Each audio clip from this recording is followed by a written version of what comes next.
Universal 7, Management and Governance, Presents. 7 Cybernetics Lessons, for the Silicon Socialists. The problem: Silicon Valley millionaires think that, since they control information, and can sway electoral results, they can also rule society. I call them Silicon Socialists, and I will prove them wrong using cybernetics. Let's proceed like Einstein would. Let's do a mental experiment, to illustrate the way they think, and what they want. Let's assume that you, yes you, are the President of the United States, Democrat, Republican, or Independent, your choice. A very powerful person, with immense resources, at your command. On a certain day, let's call it day 1, in the press room, a reporter asks you about a future mission to Mars. Do you, Mr. President, know the physics involved in sending a man on a mission to Mars? You look at your trusted advisor, and you answer, I do not know the physics involved, but I do not have to. We have NASA to do that. There have been many successful missions to the moon. Going to Mars is a bit more complicated, but they have gathered the knowledge to do just that. We can do it, and we will do it. Next day, in the Rose Garden, a reporter asks you about this new dam in the Rio Grande, with a colossal capacity to generate energy. Again, a similar question. Do you, Mr. President, know all the technicalities involved in building the Rio Grande hydroelectric? I do not know the physics involved, but I do not have to. There are many private companies that build hydroelectric plants. Hoover Dam is an example. This one is 3 times as big, but with the current technology, we know it can be done in half the time. Next day, in the press room, a reporter asks you about building a huge bridge across the Grand Canyon. Mr. President, what about the project to build a bridge across the Grand Canyon? What I know is that it cannot be done. The Golden Gate is one thing, but the Grand Canyon is another. The gap is 18 miles long, too large. No existing technology can provide us with such a bridge. The reporter does not seem convinced. I hope you change your mind. It would create millions and millions of good-paying jobs. And people need jobs. Next day in the Oval Office, a group of socialist radicals arrive according to schedule. Once settled in, Ms. Ocasio-Cortez tells you, Mr. President, we represent a majority of the eligible voters in this nation. We have collected over 100 million power of attorneys, authorizing us to tell you this. Capitalism sucks. We demand a socialist America. The means of production will become state property and subject to central planning. Our Marxist ideal says, from each according to their ability, to each according to their needs. Another of the visitors, also a U.S. Congresswoman, Ms. Tlaib says, The people demand free health care, free college education, and a basic income. They want access to plenty of clean energy, free internet, free public transportation, and free housing for all. We also want no discrimination, no police, no guns. And open borders. Grant American citizenship to anyone who wants to settle here. You know, we have to do the right thing. Do you want to copy China? Copy North Korea? Cuba? Or perhaps Venezuela? How do you plan to do this? Another radical leader, a very senior citizen, resembling Bernie Sanders, speaks out. Do not pretend you do not know what needs to be done, Mr. President. We want a constitutional convention. You must provide the security, with the National Guard if necessary. We have the delegates, we will take care of everything. How exactly will this work out? A person who looks a lot like Mark Zuckerberg speaks out. We are building a new system from scratch. We have social media, Facebook, Twitter, Google and Wikipedia, and artificial intelligence to answer any question. This is easier than building a bridge or a power plant. It just takes a little time to gather some signatures. Another of the socialist revolutionaries, who is a Larry Page lookalike, says, "We already have a draft of the new Constitution. All we need is to sign it into the new law of the land." Check your phones. You have it now. It is very brief. The new People's Virtual Congress shall take care of the rest. Basically, you will stay at home or live within walking distance of your work. Very little transportation is needed. You ask for what you need. The system will respond yes or no and deliver to your door. The system will tell you in advance what your daily agenda is, depending on your personalized balance sheet. Just do it. No more cows, no more planes. Now you know why you do not need that much police. Except for catching dissidents, of course.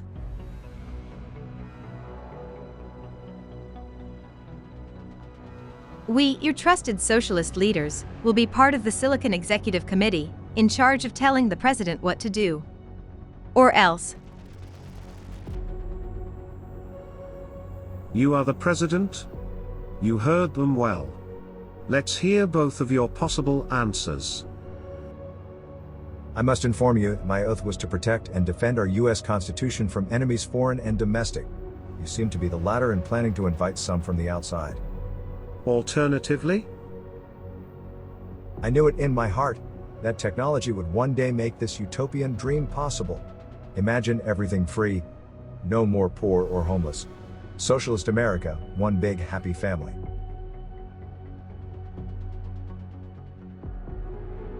The two sets of answers continue. You say? The US would implode. Many red states would leave the Union. The economy and the stock market would collapse instantly. ATMs would run out of dollars in one day. The Chinese would start to rule the world. Or you could choose to say, all types of meetings using Zoom or Teams. People with money to spend, goods sent right to your doorstep. Other countries will want to copy our model. Thank you, Mark, Larry, Alexandria, all of you. The case for a socialist America shows us the changes proposed by the socialist Silicon revolutionaries, and some of the typical arguments defending the status quo of capitalism. Before we start, let's get rid of any notion that cybernetics is about building or using computers. Cybernetics is about discovering the laws of communication and control, as found in nature, and applying them to all types of human artifacts and organizations. Let's look now at the cybernetic lessons the socialist revolutionaries are missing completely. Lesson 1: Different Paradigms. The case presents two types of problems. First, are those that belong to the traditional science paradigm, because they have a cause-effect solution. These are technical problems. The mission to Mars and building a power plant have proven technologies. They can be done. Others just cannot be done, like the bridge over the Grand Canyon. To build it to create jobs can be entropic, a form of disorder. It is a very wasteful use of men and materials. A job not necessarily produces something really useful. The second type of problem belongs in the cybernetic paradigm. These are problems that deal with highly complex systems. A national government is a highly complex system. It can be modeled but not specified in detail. If you apply cause-effect thinking, the results can be disastrous. In complex situations, you explore and experiment with different solutions, trying to keep down the cost of failure and maximizing learning. Businesses do market research, or design new technologies. Governments approve and test new laws. No solution is final. Creating a government, based on cause-effect planning or traditional science, is a major mistake. It is using the wrong paradigm. Cybernetics is the proper paradigm, because we are dealing with a highly complex system. Lesson 2: Information Theory. Information theory says that the context is more important than the message. You cannot interpret a message without a shared dictionary and a shared context. The word yes can communicate many different things depending on the question asked. This important fact applies to the operation of a government. Government is about communication and control, exactly the definition of cybernetics. It is also about information processing. A shared culture provides a shared context that saves society a lot of information processing and generates better communications and therefore societal control. Culture is the context where a system of government means the same thing to many people. Destroying the identity of the United States, its history, and symbols like its heroes, the anthem, the flag, is playing with fire. You do not have something quite as powerful to replace them with, to create the necessary cohesion for a self-perpetuating order. Besides, the prevailing culture is not easy to eradicate anyway. A lot of people would become disconnected, and would sabotage the new system. The reverse of information is entropy. The enemy of a legal system is disorder, confusion, misinformation. A political and legal system works because most people accept it, not because of threats of punishment. Silicon socialists manipulate information to destroy the current system, without something to replace it. Cells of all living things share the same DNA and evolve from the bottom up, using a recursive structure. Laws should be society's shared DNA. Rogue cells are cancer. Doing top-down with an authoritarian hierarchy will unmistakably end up in chaos, sooner or later, as history has proved over and over. Lesson 3: Laws of Control. The socialist agenda goes against the cybernetic laws of control. Life is about balance, and balance is the product of good cybernetics. One such law says that to gain control, the regulator must match the variety of the system it regulates. Variety is a measure of complexity. In society, this means matching citizen demands with goods or services available. Currently, you need money to get something and you must have it or work for it. This is the natural balance of the economic system. This is how capitalism mimics living systems, by creating profitable exchanges between a system and its environment. Free lunches destroy the system, by creating two coupled self-defeating feedback loops: one rewards no work, the other punishes those who do. Socialists may be well-intentioned, but once in government, they tend to cheat the people they govern. First, they build priorities from the top down, and second, they obtain balance by reducing the demands of the people. They arbitrarily cut down the goods and services available to the public. They reduce the demand variety of the system, so the central regulator has much fewer problems to solve. In contrast, capitalist markets are, like collective, self-organizing brains. They sort out demand and production like magic. No artificial intelligence can provide the control variety that comes natural to a market system. The variety of a market economy is too high even for an artificial intelligence program. There are so many combinations to sort out that computation time exceeds the expected life of the universe. Capitalism is self-organizing and self-balancing. Socialism is neither. Lesson 4: Recursive Structures. Centralizing decisions, with a single government organ, does not work. When a centralized economy fails, you get the collapse of the Soviet Union. When a market solution fails, you have a bankrupt business and another business takes its place. The reason capitalism works better is that it self-organizes into recursive structures. This is precisely the way nature handles complexity. Self-similar or fractal solutions are everywhere. You find them in some businesses and in the organic parts of the current constitutional government. No amount of computing power can generate the variety demanded by a free society. The Soviet Union tried a computerized centralized economy, and failed. Creating a government from scratch is not easy, and in the proposed case of a socialist America, the solution lacks the necessary consensus to create a stable system. If you try a technical solution, like a huge central authority, even though it looks feasible on the surface, the country would most likely implode.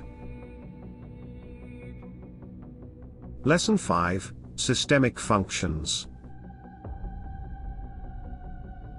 There are 7 systemic functions that make any human organization viable.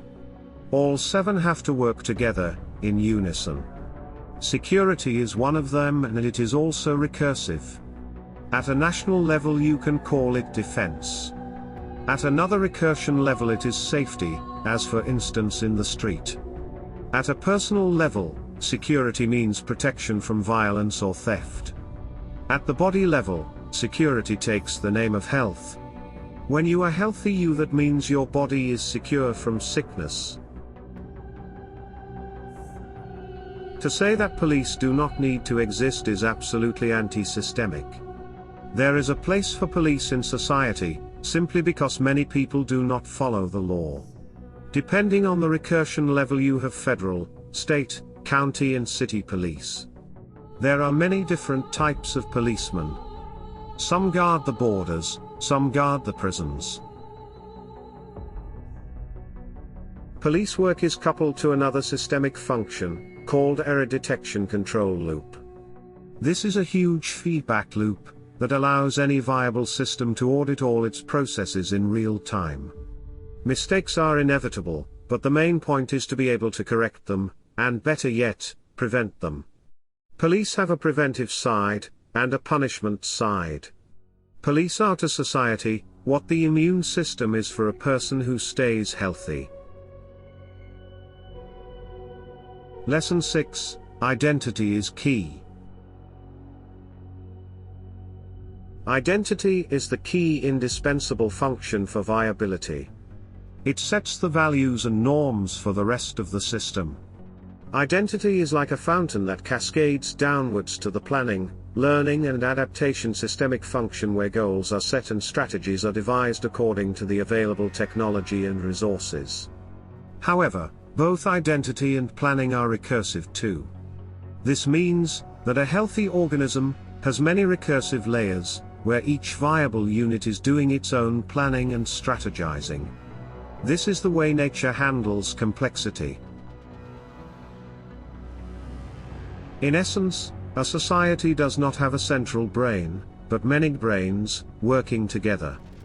To try to centralize decision-making does not work because the variety generated by the needs of a society cannot be handled in one centralized brain, or government. A strong identity influences other recursive systemic functions, such as the executive and coordination functions and all operations. Each one of these functions is recursive, and the viable whole is made up of other viable systems. Stafford Beer's viable system model and Universal 7 governance and management explain how viable units are linked to create a larger viable unit. Both build from the bottom up. Lesson 7: Fixing Capitalism.